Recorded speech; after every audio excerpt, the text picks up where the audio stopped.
Hello good morning traders. आज 14 जानेवारी 2025 वेळ झाली प्री मार्केट इन्साइट्सची. मी अक्षय तुमच्यासाठी घेऊन आलोय प्री मार्केट इन्साइट्स. तर चला बघूया आपलं मार्केट आज कुठे ओपन होऊ शकतं, कोणत्या प्रकारच्या ऑपॉर्च्युनिटीज आज आपल्याला मार्केटमध्ये मिळू शकतात आणि त्यासाठी आपण कशा प्रकारे प्लॅन करू शकतो. आज आहे मकर संक्रांत. सर्वांना मकर संक्रांतीच्या खूप खूप शुभेच्छा. तर सर्वांना माहितीच आहे आपलं मार्केट जे आहे ते ऑलरेडी एक स्ट्रॉंग डाऊन ट्रेंड मध्ये आहे. काल आपल्याला एक छान गॅप डाऊन बघायला मिळाला आणि मार्केट जे आहे ते लोजच्या जवळ आसपास जवळ क्लोज झालेला आहे चांगल्या प्रकारे निगेटिव्ह मध्ये. सो निफ्टी 1.47%, बँक निफ्टी 1.42%, त्यानंतर फिन निफ्टी 1.45% आणि त्यानंतर मिड कॅप जे आहे ते क्लिअरली काल मेन्शन केलं होतं इन्साइट्स मध्ये की ज्यावेळी खाली येण्याची वेळ येईल मिड कॅप निफ्टी सर्वात पुढे असणार आहे. क्रुशियल फॉल आपल्याला मिड कॅप स्टॉक्स मध्ये डेफिनेटली बघायला मिळेल. सो 3.82% जवळपास मिड कॅप निफ्टी या ठिकाणी खाली येऊन क्लोज झालं आणि हे थोडंसं सिरियस आहे. ओके, तर आज ग्लोबल इंडायसेस काय करतात ते बघूया. सो काल जे आहे युएस स्टॉक्स असतील किंवा युएस इंडेक्स जे आहे ते थोडंसं गॅप डाऊन ओपन होऊन थोडंसं रिकवर होऊन क्लोज झाले. सो फ्लॅट ऑलमोस्ट क्लोज झालेले आहेत. सो काही असं सेंटिमेंट या ठिकाणी युएस मार्केटकडनं आपल्याला पास होत नाहीये. डॉलर इंडेक्स आणखी पण एक हायर लेवल्सला सस्टेन करून आहे, जे की डेफिनेटली एक कन्सर्न आहे किंवा चिंतेची गोष्ट आहे. त्यानंतर क्रूड ऑइल जे आहे ते पण सध्या हायर लेवल्सला सस्टेन करून आहे. सो जोपर्यंत क्रूड आणि त्यानंतर डॉलर इंडेक्स हायर लेवल्सला आहेत तोपर्यंत थोडंसं एक आपण म्हणू शकतो की मार्केटसाठी हे चिंतेची गोष्ट डेफिनेटली आहेच आहे. विक्स जर बघितलं, इंडिया विक्स सुद्धा या ठिकाणी काल थोडंसं वाढलंय, 7% वाढलंय, जे सांगतं की मार्केटमधली अस्थिरता वाढलेली आहे.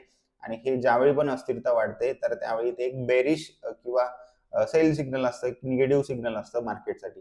आता त्यानंतर बघूया की निफ्टी जर आज या ठिकाणी गिफ्ट निफ्टी जी आहे ती आज जवळपास आपल्याला एक 100 पॉईंटचा गॅप, 100 ते 120 पॉईंटचा गॅप या ठिकाणी सजेस्ट करते. सध्या गिफ्ट निफ्टी ट्रेड करते 23,273. सो आज आपण आपल्या मार्केटमध्ये एक छोटासा गॅपअप ओपन होताना बघू शकतो निफ्टीला. सो निफ्टी जर गॅपअप ओपन झाली तर कशा प्रकारे आपण ट्रेड करायचे छोट्या टाइम फ्रेमवर इंट्राडे लेवलवरती, तर ते बघूया.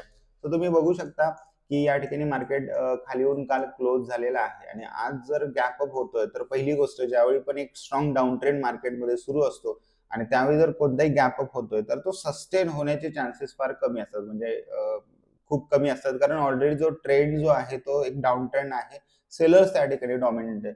सो जर आज गॅप अप होतोय किंवा प्राइस गॅप अप ओपन होतीये तर ते सस्टेन होते की नाही हे पहिलं आपल्याला या ठिकाणी बघणं फार महत्वाचं आहे. प्राइस जर सस्टेन होत असेल तर डेफिनेटली एक गोष्टीची शक्यता वाढेल, ती म्हणजे प्राइस साइडवेज राहण्याची. सो प्राइस जर इथे कुठेतरी गॅप अप ओपन झाली तर पहिली प्रोबॅबिलिटी आहे की प्राइस त्या पहिल्या कॅन्डलचा लो ब्रेक करून या ठिकाणी खाली येऊ शकते, ही प्रोबॅबिलिटी आहे. पण प्राइस जरी खाली आली तर हे तुम्हाला दिसतंय 23,000, तर 23,000 एक इमिडिएट सपोर्ट आहे सध्या प्राइससाठी. इमिडिएट सपोर्ट म्हणजे मी असं म्हणत नाही की स्ट्रॉंग सपोर्ट आहे, फक्त एक इमिडिएट सपोर्ट आहे आणि प्राइस या सपोर्ट जवळ येऊन या ठिकाणी सपोर्ट घेऊन जर एक हायर लो बनवते तर पहिलं तुमचा ट्रेड होऊ शकतो की पहिल्या कॅन्डलचा लो ब्रेक झाला तर ह्या छोट्याशा टार्गेटसाठी तुम्ही या ठिकाणी ट्रेडच्या दिशेत त्याला शॉर्ट किंवा आपण म्हणू शकतो पुट बाय करू शकता. आणि ज्यावेळी पण प्राइस खाली येईल इथे 23,000ला सपोर्ट घेऊ शकते आणि त्यानंतर जर प्राइसने हायर लो बनवला आणि त्यानंतर एक रिसेंट हा जो हाय जर प्राइस या ठिकाणी ब्रेक करते तर प्राइस या ठिकाणी कालचा जो डे हाय आहे तर यासाठी अप्रोच डेफिनेटली करू शकते. तर इथे एक लॉंग साइड तुम्ही कॉल साठी प्लॅन करू शकता, बट आपण ट्रेंडच्या डेफिनेटली विरुद्ध दिशेत असणार आहे त्यावेळी. तर आपला स्टॉप लॉस एकदम स्ट्रिक्ट असला पाहिजे आणि त्यानंतर टार्गेट जे आहे आपलं, तर एक छोटस टार्गेट कमी पॉईंट घेऊन पटकन आपल्याला त्या ट्रेडमधनं बाहेर पडायचं हे लक्षात ठेवा. आता प्राइस किंवा ऑप्शन्स डेटा जसं सध्या आता बिल्ड झालेलं आहे किंवा सेन्सेक्सची आज एक्सपायरी आहे, सेन्सेक्सचे प्रीमियम सुद्धा आपल्याला ही गोष्ट क्लिअरली सांगतात की आज साईडवेज राहण्याची थोडीशी जास्त शक्यता आहे. सो प्राइस जरी गॅप अप ओपन होऊन खाली आली तर प्राइस परत या ठिकाणी बाउन्स करू शकते आणि त्यानंतर प्राइस बाउन्स करून काही फार वर जाणार नाही. सो प्राइस एक रेंज बनवून राहण्याची थोडीशी जास्त शक्यता आहे. सो त्यामुळे आज सर्वांनी हे लक्षात ठेवायचे की ऑप्शन बाहेरचा कदाचित आज दिवस नसू शकतो. जर असतील तर छोटे छोटे ऑपॉर्च्युनिटीज असतील तर किंवा छोटे टार्गेट्स घेऊन आपल्याला या ठिकाणी पटकन बाहेर पडायचं. एक रेंज जिथे एक रेजिस्टन्स आहे आणि एक सपोर्ट एरिया आहे, यामध्ये प्राइस थोडस टू अँड फ्रो मुवमेंट करताना आपल्याला मे बी दिसू शकते. सो असं काही असेल तर त्यानुसार आपल्याला या ठिकाणी व्यवस्थित ट्रेड प्लॅन करायचा आहे, ऑपॉर्च्युनिटीवरतीच ट्रेड करायचा आहे, रॅन्डमली ट्रेड करायचं नाही की मला वाटतं तर प्राइस इथे जाईल आणि त्यामुळे मी ट्रेड घेतो, हे थोडंसं अवॉइड करायचं आहे.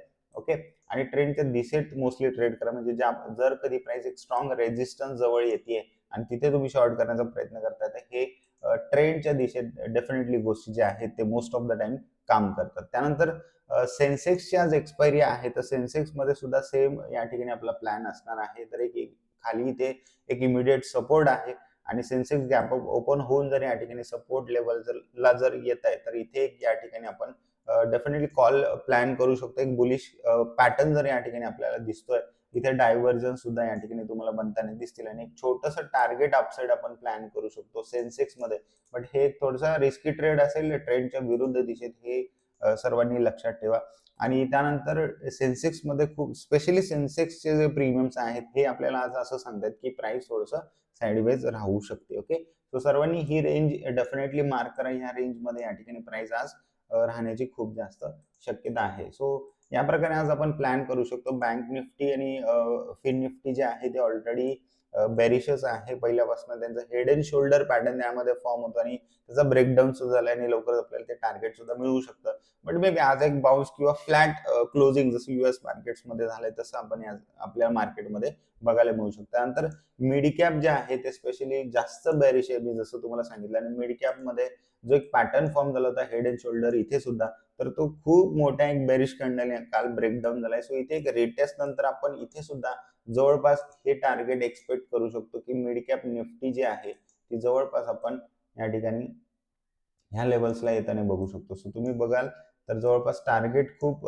मोठा आहे मिड कॅप निफ्टीमध्ये. सो 11,000 या लेवलच्या आसपास आपण कदाचित लवकरच मिड कॅप निफ्टीला सुद्धा येताना बघू शकतो. सो अशा प्रकारे तुम्ही थोडंसं ट्रेंडच्या दिशेत पण प्लॅन करू शकता. प्राइस साइडवेज राहते तर छोट्या प्रॉफिटसाठीच ट्रेड करा किंवा totally it's good to avoid trading during the sideways days. So हे आपल्याला जर ओळखता आलं की आज मार्केट रेंज बाउंड राहू शकतं, तर त्या दिवशी ट्रेडिंग न करणं हा सुद्धा एक खूप चांगलं डिसिप्लिन किंवा एक नियम आहे ट्रेडिंगचा, आणि ज्याने आपण आपलं कॅपिटल जे आहे ते वाचवू शकतो. कारण ज्यावेळी आपण ट्रेडिंग करतोय तर आपलं कॅपिटल वाचवणे आणि कॅपिटल प्रोटेक्ट करणे हेच पहिली प्रायोरिटी असली पाहिजे. कारण जर कॅपिटल शिल्लक आहे तर मार्केटमध्ये पुढे येणाऱ्या सर्व संधी या ठिकाणी तुम्ही त्यावरती काम करू शकता. पण कॅपिटल जर नसेल तर पुढे किती चांगली संधी असली तरी तुम्ही काही करू शकत नाही. हतबल असाल तुम्ही ज्यावेळी पण एक चांगली संधी मार्केटमध्ये आहे आणि तुमच्याकडे कॅपिटल नाहीये तर.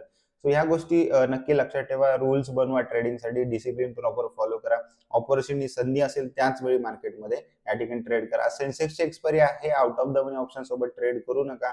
इन द मनी ऑप्शन सोबतच ट्रेड करा. And yes, follow the discipline, follow the rules. Enjoy करा आजचा trading session. Have a profitable day. Thank you so much everyone. भेटू आपण पुढच्या इनसाइट्स मध्ये.